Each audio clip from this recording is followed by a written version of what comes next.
안녕하십니까. 대전 교원 시니어 직능클럽 DTS 교육 방송입니다. 오늘은 한국사 6강을 실시하도록 하겠습니다.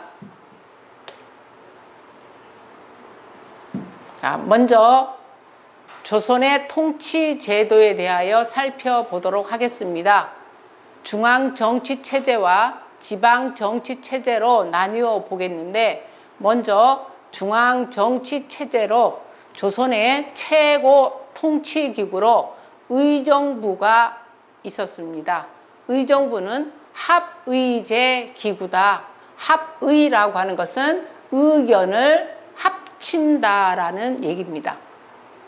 국가의 중요 정책을 결정하는 최고 기구였고요. 의정부에는 3정승이 있었습니다. 영의정, 자의정, 우의정이 의견을 합치해서 결정을 하는 기구였습니다. 다음으로 육조가 있었는데요. 육조는 왕의 명령을 집행하는 기구이다. 의정부에서 결정이 되면 그 일을 집행하는 기구가 육조였습니다.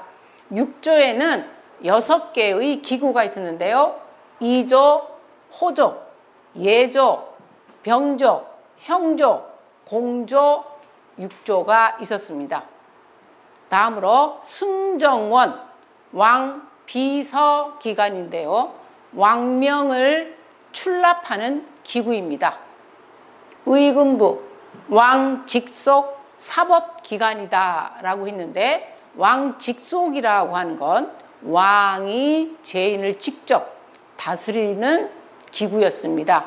주로 국가에 큰 잘못을 했거나 또 왕실의 친인척을 다스리는 이런 기구가 의금부였습니다. 다음으로 삼사가 있었습니다. 삼사는 사헌부, 사관원, 홍문관이 있었습니다. 사헌부는 관리, 감찰 및 탄핵기관이라고 했는데, 고급 관리들의 잘못된 일을 재판하고 또 그들을 파면하는 이런 일들을 맡아봤습니다. 다음에는 사간원입니다. 간언을 하는 기구라고 했는데, 간언이라고 하는 것은 잘못된 것을 바르게 고치도록 조언을 하는 거죠. 그래서 잘못된 것을 바르게 고치도록 말을 하는 기구였습니다. 그래서 국왕의 바른 정치를 유도했다. 왕이라고 해서 모든 일을 다 잘할 수는 없지 않습니까? 그래서 잘못했을 때 이것은 잘못되었다라고 해서 바로 잡는 기구였죠. 다음은 홍문관, 국왕의 자문기구다. 자문, 국왕이 뭔가 어려운 일을 결정할 때 왕 혼자서 결정을 하지 못하죠. 그래서 중요한 일들을 유능한 선비들과 함께 의논을 해서 그 답을 구하는 기구가 홍문관이었습니다.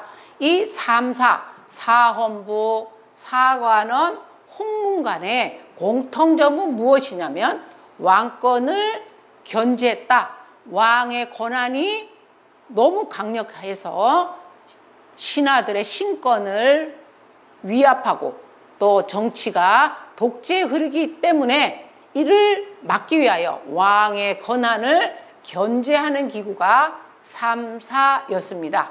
다음으로 한성부, 수도의 행정과 치안을 담당했는데, 오늘날의 서울특별시청과 같은 역할을 하였습니다. 다음으로 춘추관, 역사서를 편찬하고 보관하는 일을 담당을 하였습니다.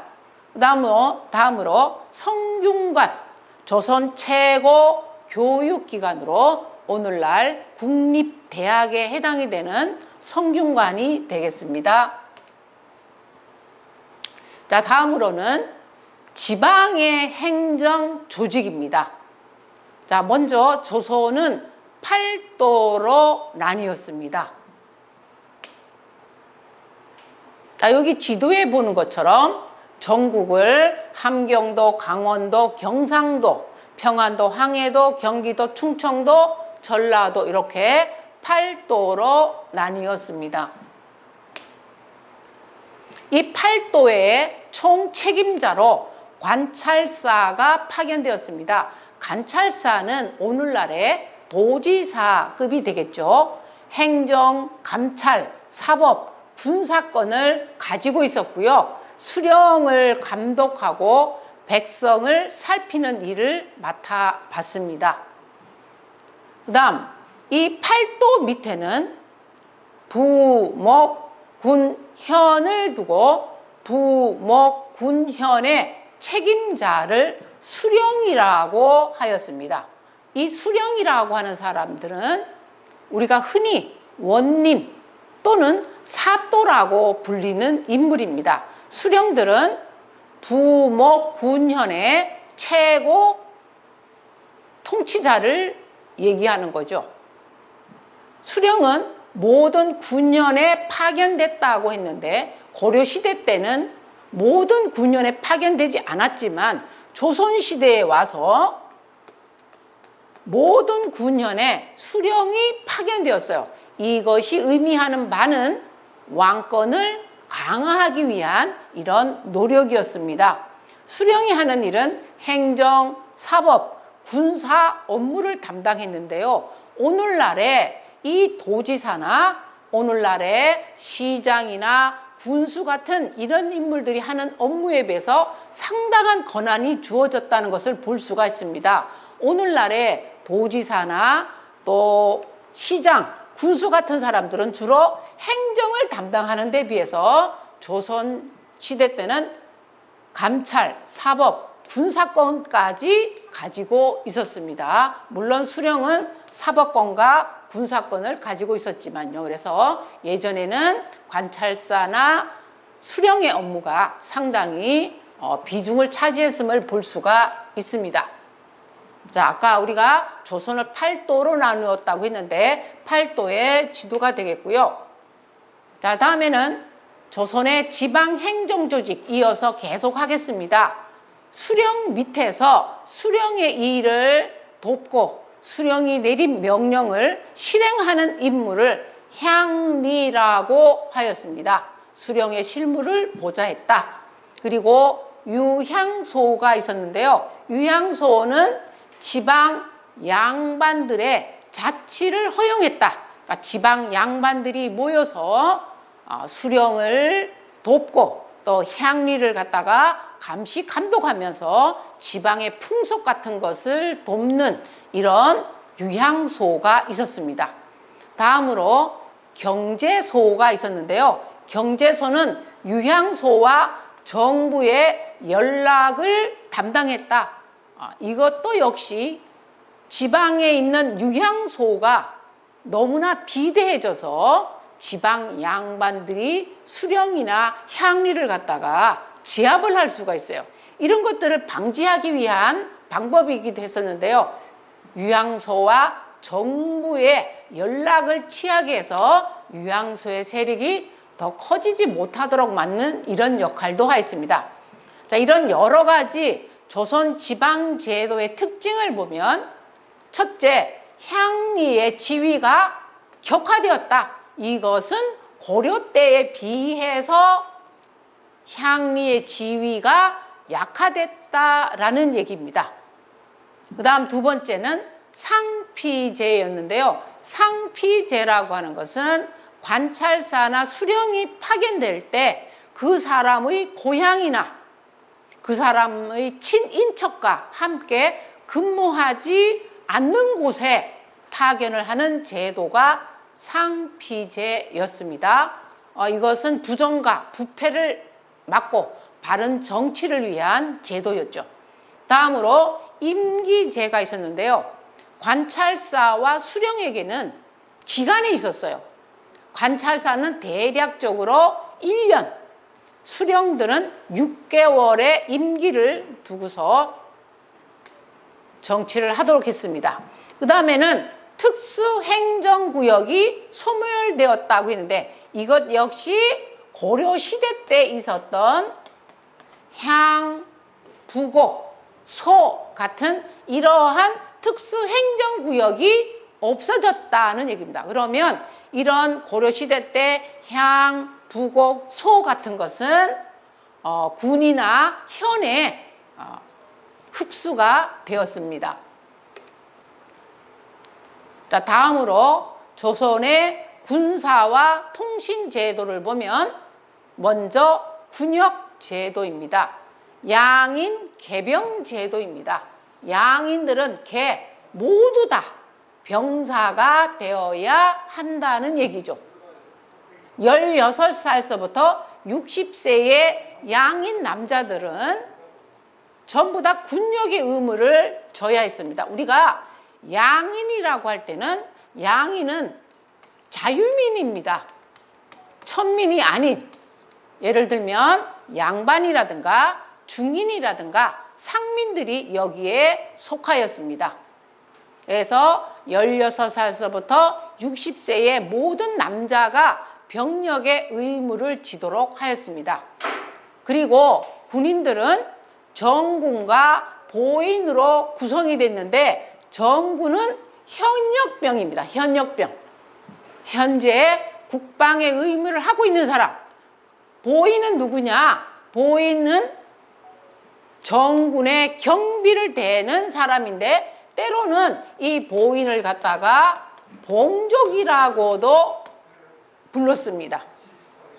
병력이 면제되는 사람이 있었는데요. 관료, 학생, 향리 등은 군역에서 면제를 시켰습니다. 다음으로 군사 조직을 보면 중앙군, 수도 한양을 지키는 군대로는 오위가 있었습니다. 지방은 영가, 진을 설치하고 군대를 파견했고요. 다음으로는 잡새꾼이라고 하는 것이 있었어요. 잡새꾼은 오늘날의 예비군과 같은데 이 예비군들은 평시에 전쟁이 일어나지 않는 평상시에는 자신의 업무를 수행하는 거죠. 보통 때는 자신의 생활에 도움이 되는 이런 활동을 하다가 비상시 뭐 전쟁이 났다던가 또 국가가 위험에 처했을 때는 병력으로 차출되는 이런 군인들을 잡새꾼이라고 하였습니다. 자, 다음으로 조선시대의 군사와 통신 제도를 보면 오늘날에는 우리가 통신하면 핸드폰도 있고요. 또 인공위성도 있고 해서 지구상에서 일어나는 일들을 아주 빠르게 접수를 할 수가 있고 우리가 실시간으로 이 세상에서 일어나는 일들을 알아볼 수가 있었어요. 근데 예전에는 이런 것들이 불편했기 때문에 교통과 통신체계로 봉수제가 있었어요. 봉수제는 국경지방, 국경, 변방지역의 위급한 상황을 알리기 위하여 봉수로를 5개를 설치를 해가지고 햇불이나 연기로 위급 상황을 서울에 알리는 거였어요.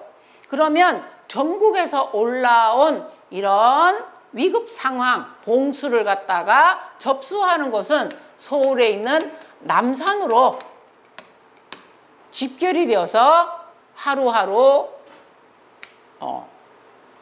왕에게 또 의정부로 병조로 보고가 되었습니다. 자, 다음으로는 역, 원, 진이 있었는데요. 역이라고 하는 것은 이곳에 말을 준비를 해서 공무를 담당하는 사람들이 이곳에서 말을 타고 30리 간격으로 역을 설치해서 말을 바꿔 타고 위급한 상황을 빨리빨리 전달을 하는 역할을 하였습니다. 우리가 흔히 마패라고 하는 것이 있잖아요. 그럴 때 이제 마패를 보여주면서 내가 공무를 담당하는 정부 사람이다. 나에게 말을 빌려다오 하면은 말을 갖다가 바꾸어서 이곳에서 공무를 담당하는 겁니다. 다음에 원이라고 하는 것은 숙박을 하는 곳입니다. 물론 그 공무를 담당하는 사람들이 이용을 하는 거죠. 그 다음에 진이라고 하는 것은 우리가 뭐 주문진 이렇게 얘기하는데, 진이라고 하는 것은 그 선박을 준비를 해서 이곳에 그 어항이 있는 곳입니다. 그래서 이곳에는 선박을 준비를 해서 물자 수송과 통신을 담당하도록 했습니다. 물론 이러한 것들도 전부 다 왕권 강화, 중앙 집권 체제의 강화라고 볼 수가 있습니다. 자, 그래서 오늘 배운 내용을 문제를 풀어보도록 하겠습니다. 1번, 밑줄 친 신분계층에 해당하는 것은, 조선시대 이 신분계층은 간청의 서리, 향리 등의 하급 관리와 역관, 의관 등이 해당하였다. 전문 기술이나 행정 실무를 담당하였고 대체로 직역이 세습되었다라고 했는데, 자, 조선시대의 신분을 보면 양반, 중인, 상민, 천민으로 되어 있어요. 이 내용을 보면은 간청에서 일을 하고 있는데 이들은 고급 관리가 아니라 하급 관리라고 했고 기술이나 행정의 실무를 맡아보았다고 했어요. 또 이들은 그 직이 세습이 됐다고 했는데 이들은 중인 계급이 되겠습니다. 자, 다음 2번. 다음 내용과 같은 업무를 담당한 기관은, 이들은 임금에게 바른 말을 하고 정치의 잘잘못을 따져 지적하는 일을 맡는다. 경국대전에 쓰여 있는데, 아까 우리가 삼사라고 하는 것을 배웠어요. 삼사에는 사관은 사헌부, 홍문관, 이게 삼사였죠. 이 중에서 바른 말을 한다, 잘못된 일을 고치라고 직언하는 거죠. 이것이 바로 사관원의 역할이었습니다. 다음 3번.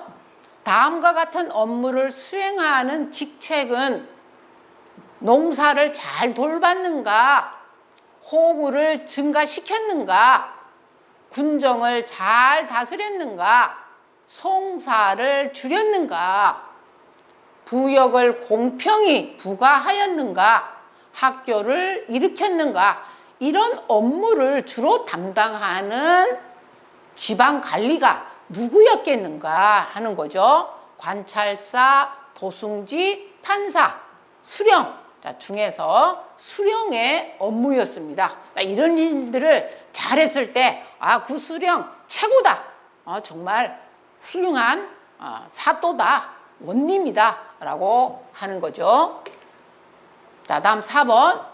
다음 내용이 설명하는 것은 지방에서 거둔 곡식을 강과 바다를 통해 소울이 경창으로 운송하는 제도이다. 자, 경창은 소울에 있는 창고를 얘기합니다. 평안도와 함경도 지역의 세곡, 조세로 거둬들인 곡식은 소울로 운송하지 않고 국방비와 사신 접대비로 사용하게 하였다. 이 제도를 무엇이라고 하느냐? 자, 여기에 보면 답이 나와 있어요. 조세를 운반하는 거죠. 지방에서 곡식을 거두는 것은 세금으로 거두는 거예요. 조세를 운반하는 제도이기 때문에 바로 4번에 있는 좋은 제도에 대한 설명이죠. 여기에서 우리가 조금 더 관심을 가져야 할 것은 평안도나 함경도는 왜 경창으로 운송하지 않았느냐. 평안도와 함경도 지역은 국경 지역이었기 때문에 이곳에는 뭐라고 할까요? 국방에 관련된 비용이 많이 들고, 또 평안도와 함경도 이 지역에는 중국이나 우리나라의 사신들이 왔다 갔다 하는 곳이었기 때문에 이런 비용이 많이 들었어요. 그래서 이런 사신 접대비로 사용하게 하였다는 것입니다. 자, 이렇게 해서 한국사 6강을 마치도록 하겠습니다.